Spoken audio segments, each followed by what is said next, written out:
जय गुरुजी, शुक्राना गुरुजी, सभी संगत जी को जय गुरुजी। संगत जी, मैं आज अपना शुक्राना सत्संग शेयर कर रही हूँ और बताना चाहती हूँ आप लोगों को कि किस तरह से मेरे गुरुजी ने मुझे मेरे नेगेटिविटी से निकाला है, बचाया है उन लोगों से जो लोग मेरे खिलाफ़ षड्यंत्र कर रहे थे और मुझे उनके बारे में कुछ पता ही नहीं था। ये बात है करीबन 1-2 साल पहले की, जब मेरे घर में बिना किसी बात के मेरे एक जो मेरे नंद के हस्बैंड हैं वो आए थे और वो रात में आए, रात में करीबन 3 बज रहा होगा और आकर सीधे उन्होंने हमारा गेट खटखटाया। तो हम लोगों ने सोचा कि अचानक कैसे आ गए, और वो आकर मतलब बोले मैं ऐसे ही आ गया हूँ। और मैं तब स्कूल जाती थी, तो मैं सुबह मॉर्निंग 7 बजे चली गई और वो मेरे अंकल जी से कुछ धीमे-धीमे बात कर रहे थे। तो मैंने उनसे पूछा भी कि क्या बात कर रहे हैं? तो उन्होंने कहा कि कुछ नहीं, ऐसे ही पूछ रहे हैं। और फिर उसके बाद वो चले गए और अपने साथ कुछ मेकअप का सामान लाए थे, क्रीम वगैरह, वो मुझे दी और मैंने उनके लिए खाना-पीना बनाया। और मुझे तो संगत जी कुछ पता नहीं था और फिर वो चले गए। और मेरे ख़्याल से वो किसी से वहाँ पर मिलने आए थे, जिससे कि मिलने के लिए मेरे शायद अंकल जी ने बुलाया होगा, क्योंकि यहाँ पर उनका कुछ किसी के साथ कुछ था अफ़ेयर वगैरह।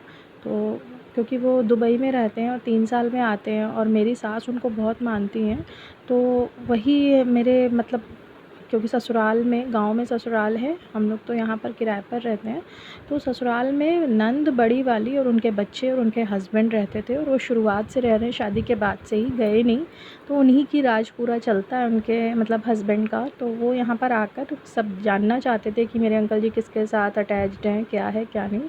मैं तो स्कूल चली गई और जब मैं लौट कर आई तो मैंने पूछा कि वो कहाँ चले गए, तो वो जा चुके थे गाँव वापस। और मेरे अंकल जी ने बहाना करा कि वो तो आए थे किसी से मिलने और गाँव में उनको अचानक कोई काम आ गया तो वो चले गए। मुझे बात समझ में नहीं आई संगत जी, पर थोड़े दिन बाद जब मैंने उनकी दी हुई क्रीम वगैरह इस्तेमाल करी तो मेरे हाथ पर बहुत बड़े रैशेज़ हो गया, मतलब वो आज भी है वो दाग। और उसी वक़्त से मतलब हम लोगों के बीच लड़ाई झगड़ा स्टार्ट होने लग गया और मेरे अंकल जी मुझसे छुप-छुप कर मतलब बाहर के टाइम बिताने लग गए।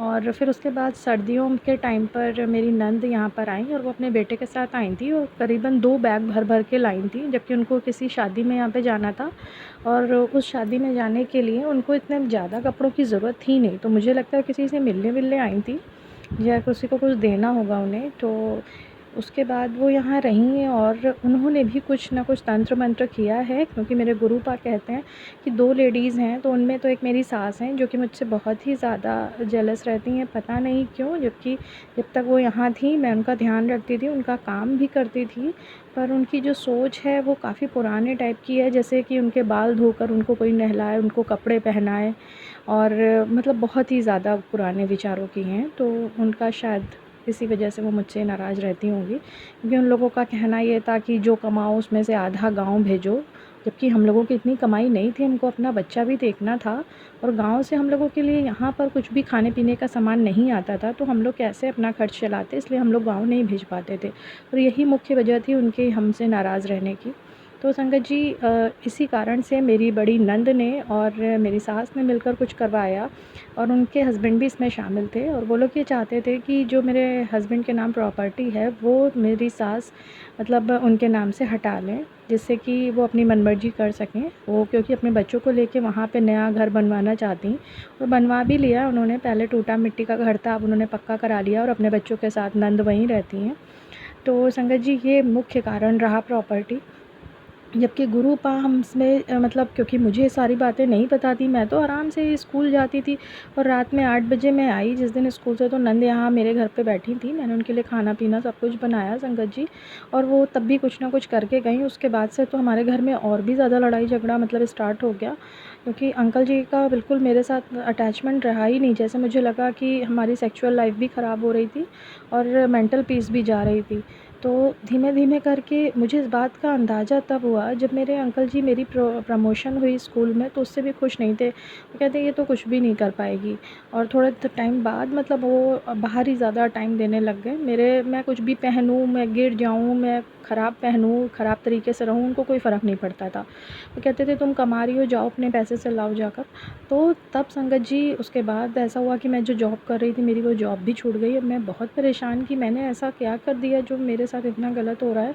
फिर संगत जी अचानक से गुरु पा के मैसेजेस मेरे मोबाइल पर फ्लैश होने लग गए और तब उन्होंने मुझे ये बताया कि बेटा कोई तेरे ऊपर ये इस तरह से तंत्र मंत्र कर रहा है और वो लोग नहीं चाहते कि तू खुश रहे, तेरा परिवार खुश रहे। और फिर अचानक से मतलब मुझे भगवान जी ने ये दिशा दिखाई कि मेरे अंकल जी का अफ़ेयर किसी के साथ है। और इन सब में संगत जी यकीन मानिए कि मेरे गुरु पा का हाथ है, वरना मैं तो मासूम भोली बन के रहती और अपना सारा कुछ अंकल जी को सौंप रही थी। पर गुरु पा ने मेरी आँखें खोली। अनंतम अनंतम शुक्राना गुरु पा, अनंतम शुक्राना। और संगत जी यकीन मानिए तब से गुरु पा मेरे संग रहते हैं, कभी तितली रूप में, कभी किसी रूप में। और अब उन्होंने मेरे पति का दिमाग भी काफ़ी हद तक ठीक कर दिया है। तो अनंतम शुक्राना गुरु पा इसके लिए।